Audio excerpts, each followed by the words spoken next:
Olá, sejam bem-vindos à disciplina Atendimento Educacional Especializado para Jovens e Adultos com Deficiência Intelectual. Bem, na disciplina passada, nós falamos sobre a deficiência intelectual na vida adulta e o processo de envelhecimento dessas pessoas.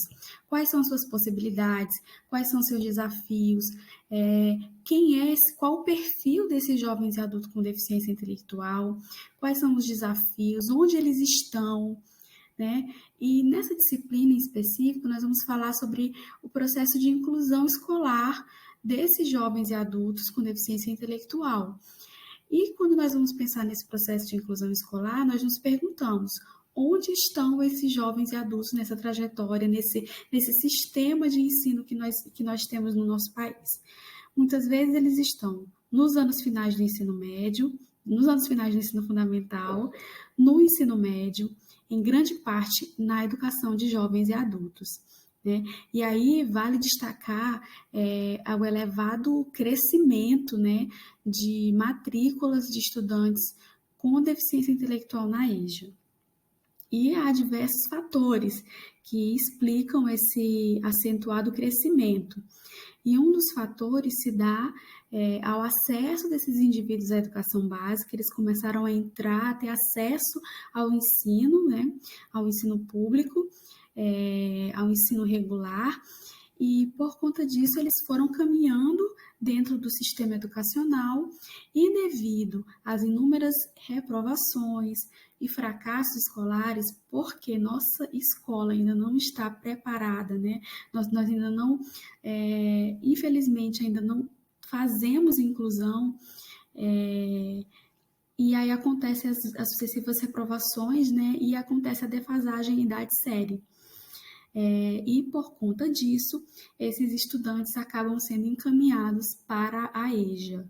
E aí vale destacar que não apenas os estudantes com deficiência intelectual, nós temos hoje uma característica na educação de jovens e adultos, que não se tem mais adultos que pararam, que evadiram e retornam à escola através da EJA, né? Nós temos uma camada, uma parcela desse público da EJA de jovens que, por ter sucessivos fracassos, reprovações e devido à distorção da idade séria, acabam sendo encaminhados para a EJA. Então, não é só uma questão dos alunos com deficiência intelectual, infelizmente, é um motivo também que se repete como um todo, né?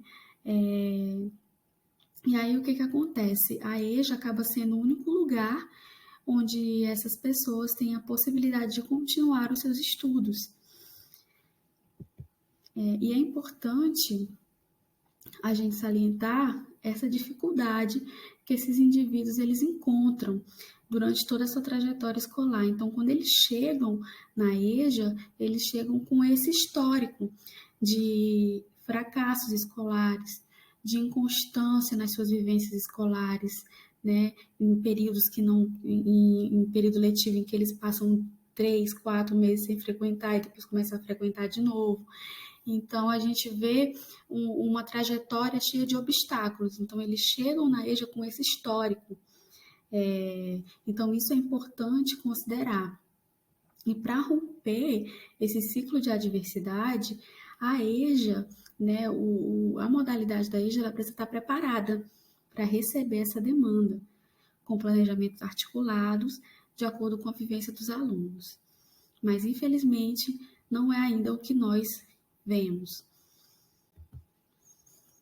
A EJA, ela apresenta algumas peculiaridades, né?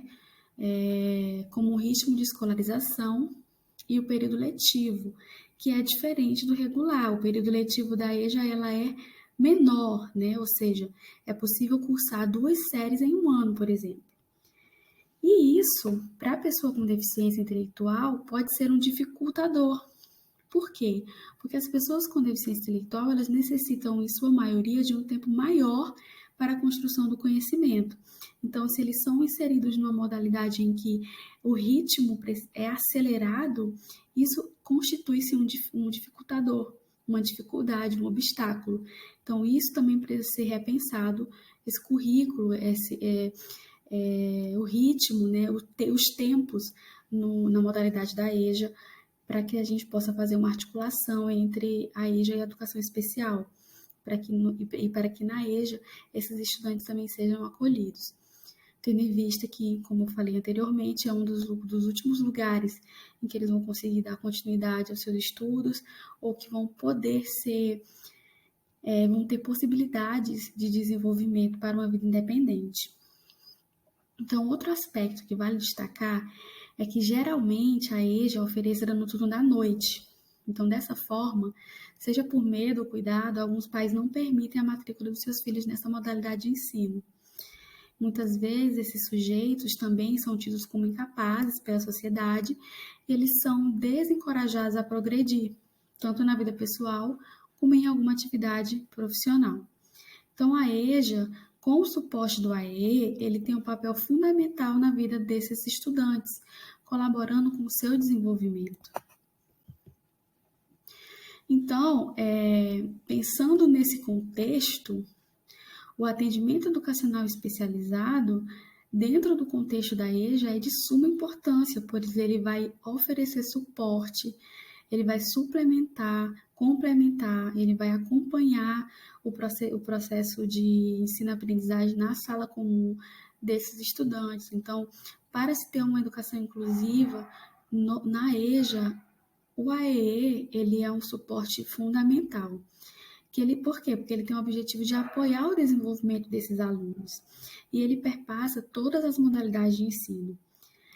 Então, as formas de atendimento se dão em salas de recursos multifuncionais. Então, o AEE, ele acontece hoje no país, preferencialmente nas salas de recursos multifuncionais, ou em centros de atendimento educacional especializados na rede pública, ou de instituições comunitárias, confessionais ou filantrópicas sem fins lucrativos. E nós temos alguns autores, como Mendes, por exemplo, que fazem uma crítica em relação a essa restrição, né, de fechar o atendimento educacional especializado. A política brasileira, né, a política pública, ela centralizou o atendimento educacional especializado à sala de recurso multifuncional dentro do espaço da escola regular. E todos os investimentos e políticas pensadas foram para aquele contexto, para aquele locus do atendimento educacional especializado na CRM, na sala de recurso multifuncional. E com o passar do tempo e as pesquisas, foi observado que isso não teve um efeito tão positivo como se imaginava, porque de acordo com o público, de acordo com os alunos e as necessidades de cada escola, de cada educando, de cada estudante, o atendimento educacional especializado pode ser feito de diversas maneiras que talvez possam atender até mais esses estudantes. Então, para a realização desse atendimento, é fundamental que o professor do AE leve em consideração aspectos como o estágio de desenvolvimento cognitivo do aluno, a sua escolaridade, para assim poder definir os recursos que possam colaborar para a sua aprendizagem e realização de atividades. Na perspectiva inclusiva, o apoio educacional oferecido pela CRM torna-se muito importante para que o estudante permaneça na classe comum e se desenvolva, alcançando assim o sucesso escolar. Lembrando que há outras possibilidades de AEE, há outras possibilidades de atendimento educacional especializado, que consta nas diretrizes, né, do atendimento educacional especializado publicado, né, como política pública no país, que os professores itinerantes, o atendimento pedagógico domiciliar, o atendimento pedagógico hospitalar, a bidocência, que hoje é uma perspectiva de pesquisa que tem encontrado muitos resultados positivos nas pesquisas brasileiras. E também nós temos os mediadores ou facilitadores de aprendizagem, que todos são recursos da educação especial, os serviços da educação especial, certo? Então, existem alguns desafios e dificuldades, né, para esse atendimento educacional especializado para os jovens e adultos, né? há uma baixa frequência ou mesmo evasão dos alunos jovens e adultos com deficiência intelectual. E essa situação é explicada devido à dificuldade desses jovens de retornarem à escola no contraturno, que há uma especificação do serviço do AEI. Há uma fragilidade também presente nos atendimentos direcionados ao aluno com deficiência intelectual na EJA, em especial o aluno com deficiência intelectual.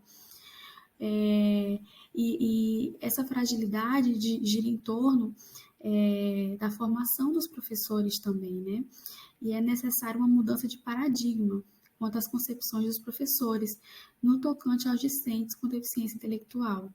É preciso que o olhar, né, mude e que a gente consiga perceber neles potencial, consiga perceber neles desenvolvimento e vê-los como jovens e adultos, não como crianças, né? Então é necessário para que a gente mude esse olhar e esses paradigmas e para que os atendimentos possam deixar de ser frágeis, é necessária uma articulação. Por isso, nós defendemos a formação continuada de professores de forma articulada, colaborativa, entre os professores da sala comum e os professores do atendimento educacional especializado. É muito importante essa articulação, pois tanto nas classes da EJA regular quanto nos atendimentos do AE, é fundamental utilizar os conhecimentos advindos das suas experiências dos alunos, né? Dessa forma, o processo de ensino-aprendizagem se torna significativo. Então, é importante essa articulação, vou retomar, né? É importante essa articulação entre os professores da sala comum e os professores do AE. É preciso se quebrar essa concepção dualista de espaços, né? Eu sou professor da sala comum, eu sou professor de aluno típico, e o professor do AE, o espaço dele é aquele, e lá eu não entro, e ele é aluno, e ele é professor dos alunos atípicos, dos alunos da inclusão, né? Então, é preciso a gente quebrar essa divisão de territórios e entender que a escola é um território só. É claro que de lutas, entraves, mas que é por meio disso que a gente vai crescendo, dessa articulação, dessa conversa, dessas problematizações entre esses professores. Para quê? Para que a gente possa pensar práticas que venham do cotidiano desses estudantes, né? Para que esse ensino-aprendizagem seja significativo. Outro fato a considerar é a escassez de conhecimento sobre as pessoas com necessidades educativas especiais, jovens e adultos inseridos em processo de escolarização. Então, se você for fazer uma pesquisa na CAPES, nos periódicos, você vai perceber que existe uma escassez de pesquisas sobre os jovens e adultos com deficiência, em especial os adultos com deficiência intelectual. E quando a gente pensa articulado com a EJA, dentro do contexto da EJA, dentro do contexto do ensino médio, por exemplo, dos anos finais, por exemplo, a gente vai ver uma necessidade de mais produções acerca disso. É preciso conhecer qual é o perfil desse aluno da EJA, né, com deficiência intelectual, para que assim a gente possa atendê-lo da melhor maneira possível. Esses indivíduos, eles possuem ascensões diferentes, né? Muitos regressam à escola com a expectativa de conseguir ingressar no mercado de trabalho, outros de serem promovidos nas suas atividades laborais. E tem os casos dos alunos com deficiência intelectual que nunca nem saíram da escola. Eles são encaminhados diretamente para a EJA e muitos ficam ali a vida inteira, né? Nós temos casos em nossa própria rede de estudantes matriculados com deficiência intelectual na EJA com 50, 60 anos, né, de idade. Aí nós ficamos pensando o que a escola, o que nós, enquanto professores, né, o que o profissional do atendimento educacional especializado pode fazer a fim de desenvolver habilidades para que essa pessoa possa sair da escola e ter uma vida independente, ativa, participativa na sociedade, né? Então, o trabalho do AE ele precisa partir dos interesses e da realidade de cada educando, né? Isso é algo que não é nem uma perspectiva da educação especial, é uma perspectiva da educação como um todo. Nós precisamos partir do interesse, da realidade desse educando. A ausência de formação que contemple as especificidades de jovens e adultos com deficiência intelectual. Então, outra característica, outro desafio para o AEE, para os jovens e adultos com deficiência, é a ausência dessa formação. Nós temos formações, nós já sabemos que a formação de professores para a educação inclusiva, para a educação especial, para a educação de uma maneira geral, ela precisa ser repensada, ser revisada, e ser sempre questionada. Mas quando nós pensamos numa formação, dentro da formação para pensar professores de educação especial, nós vemos uma lacuna maior ainda no que se refere aos jovens e adultos com deficiência intelectual, aos jovens e adultos com deficiência, porque ainda tem essa visão que a pessoa com deficiência ela sempre vai ser uma criança. E não, elas crescem. E dentro desse processo de crescimento, dentro desse processo de envelhecimento, eles têm necessidades. Essas necessidades precisam ser pensadas e nós precisamos, enquanto sociedade, pensar em suportes para essas necessidades. E aí nós vemos o papel do professor do AE. E esse papel é o quê? É colaborar com o desenvolvimento, com a permanência desse jovem adulto com deficiência na classe comum, né? Mas, entretanto, por se tratar de estudantes em idade adulta, sua atuação precisa estar de acordo com as especificidades e necessidades desse público. Então, aí temos o desafio, né, que a maioria dos nossos professores que estão no atendimento educacional especializado, eles não têm uma formação para trabalhar com adultos, né? E a gente vê uma escassez de pesquisa, escassez de atividades, de materiais, e que precisam ser criados por nós. As atividades desenvolvidas no AE, né, elas complementam ou suplementam a formação dos alunos com vista à autonomia e independência na escola e fora dela. No que tange aos alunos da EJA, os conteúdos devem ser aqueles que podem ser utilizados na vida cotidiana, que contribuam para o desenvolvimento da autonomia, e o trabalho pedagógico deve ser desenvolvido a partir das suas vivências, ou seja, dos seus interesses e saberes. Dessa forma, nós compreendemos que o trabalho realizado na sala de recurso multifuncional, principalmente com alunos da EJA, deve ser para além da alfabetização, né? Nós temos que pensar, como a professora Cristiana Mascaro fala, do alfaletramento, né? E além disso, além de se pensar o alfaletramento, além de se pensar o ensino de conteúdos acadêmicos, pensar o desenvolvimento de habilidades para a vida adulta, para uma vida independente. Então, dentro do contexto da EJA, o profissional da sala de recurso multifuncional, o profissional do atendimento educacional especializado, ele pode utilizar desse momento, desse espaço, para desenvolver habilidades para a vida adulta para esse jovem adulto. Entender as especificidades do público com o qual o professor atuará é fundamental para a obtenção de êxito no processo de ensino-aprendizagem. Não é difícil nos depararmos na EJA com a utilização das mesmas práticas destinadas ao ensino fundamental, infantilizando um processo que deve ser totalmente adequado à faixa etária e peculiaridades de jovens e adultos, o que complica se pensarmos em jovens e adultos com deficiência intelectual, que em muitos casos as atividades oferecidas são de nível de educação infantil. Separar as vivências dos alunos dos conteúdos escolares ocasiona problemas em todos os níveis de ensino, podendo ser agravado na EJA, quando desconsideram a idade dos sujeitos. E aí eu trouxe um exemplo de atividades, né, que nós encontramos aí nas pesquisas, na internet, nos sites de pesquisa de atividades, né, que todo professor tem guardado, tem a sua pastinha. E aí nós conseguimos perceber que a maioria das atividades, quando a gente vai pensar no desenvolvimento das funções psicológicas superiores, né, trabalhar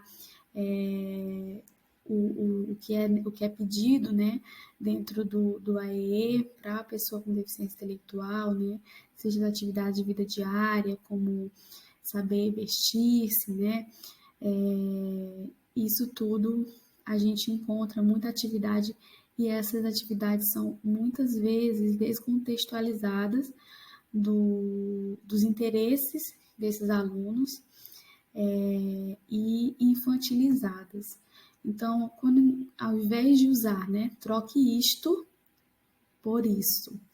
Ao invés, eu tenho uma aluna, um aluno que ama fotografia, né? Eu tenho uma aluna que ela está entrando na puberdade, né? Ela já vai, daqui a uns anos, já vai entrar nos anos finais, né? Provavelmente entre o ensino médio, dependendo do desenvolvimento dela, talvez lá para EJA, não sabemos. Mas ela ama tirar foto, ela ama se pentear, fazer penteados, mudar o cabelo, se vestir, tirar fotos, se maquiar, posar, desfilar, mas ela tem uma deficiência intelectual muito severa. E aí, qual é a melhor forma de eu trabalhar com ela? Assim, digamos que ela tenha 20, 25 anos, né? Eu vou pegar essa bonequinha e vou cortar, fazer uma atividade de recorte e colagem. Pode funcionar, mas vai ser significativo para essa aluna? O que nós podemos fazer de diferente? Podemos fazer uma sessão de fotos com várias. A gente pode, em parceria com a família, fazer um projeto até nível de escola, de uma semana de moda, um desfile, e aí ela pode trabalhar a questão da autonomia. Essa jovem ainda não consegue se vestir sozinha, ela não sabe escolher uma roupa, ela ainda não tem muita noção de esquema corporal, cores também ela ainda não identifica. Então, tudo isso pode ser trabalhado numa sessão de fotos em que ela vai ter que escolher a roupa, vai ter que vestir, vai ter que tirar, vai ter que saber, vai ter que escolher cor, enfim, várias habilidades podem ser trabalhadas aí, né? Então, eu tiro uma atividade que está descontextualizada e contextualizo com os interesses e trago como para uma prática social, algo que ela pode usar essa habilidade de fotos na vida social dela, né? Então, eu acredito que seja esse exemplo, eu acho que ele traz assim um entendimento do que os autores eles pontuam acerca do AE para jovens e adultos com deficiência intelectual.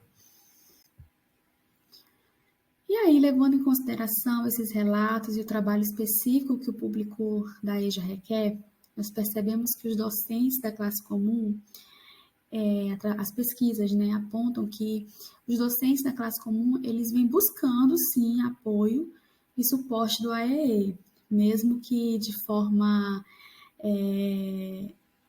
devagar, né, mas eles têm buscado. Mas o retorno ele não tem sido expressivo.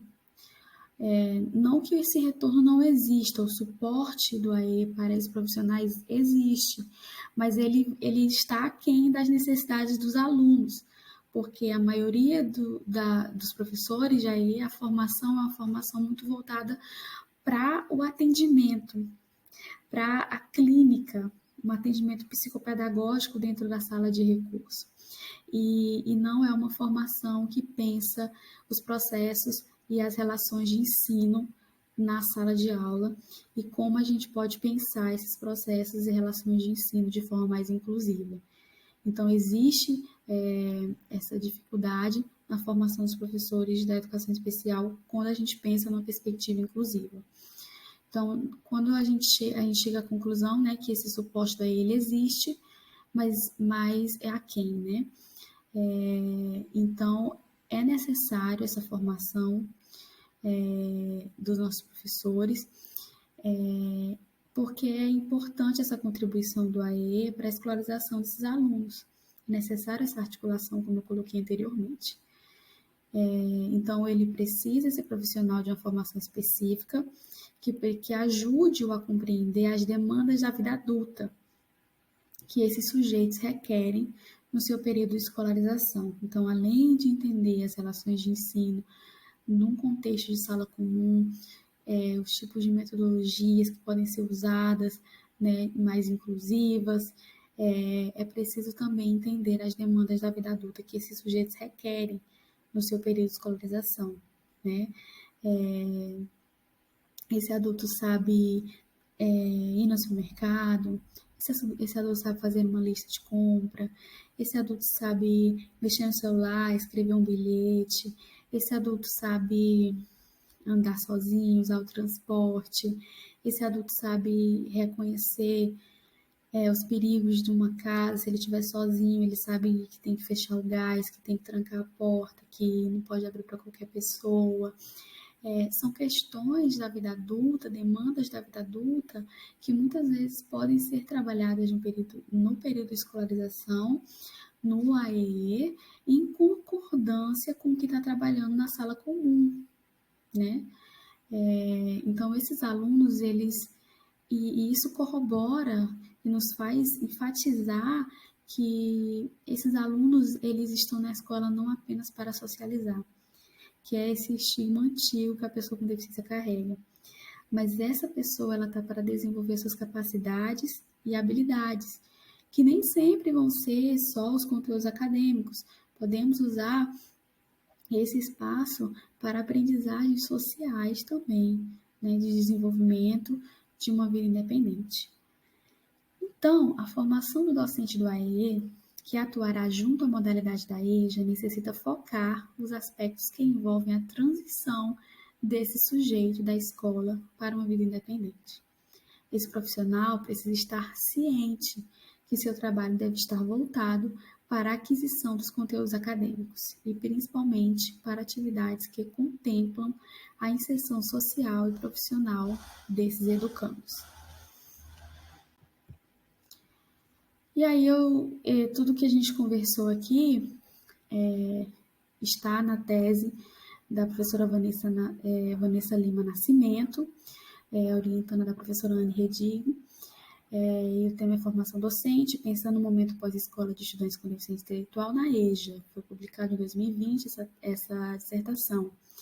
E essa imagem, ela fala das possibilidades de aprendizagem na EJA, né, para o aluno com deficiência intelectual. É necessário ter um PEI, é necessário o AE, é necessário o PIT, que é um plano individualizado de transição.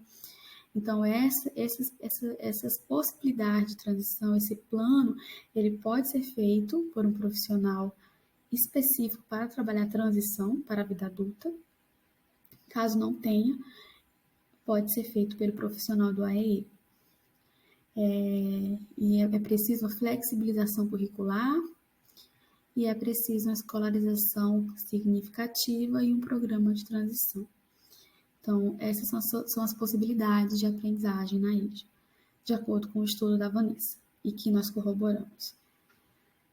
E para finalizar, eu gostaria de deixar vocês com essas duas frases. O professor, ele é como um jardineiro, que trata de forma diferente as diferentes plantas, e não como um produtor em larga escala, que aplica um tratamento igual em toda a lavoura.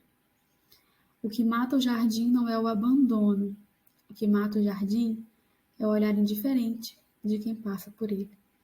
Então, que nós possamos ser jardineiros, que trata de nossos alunos de acordo com suas especificidades.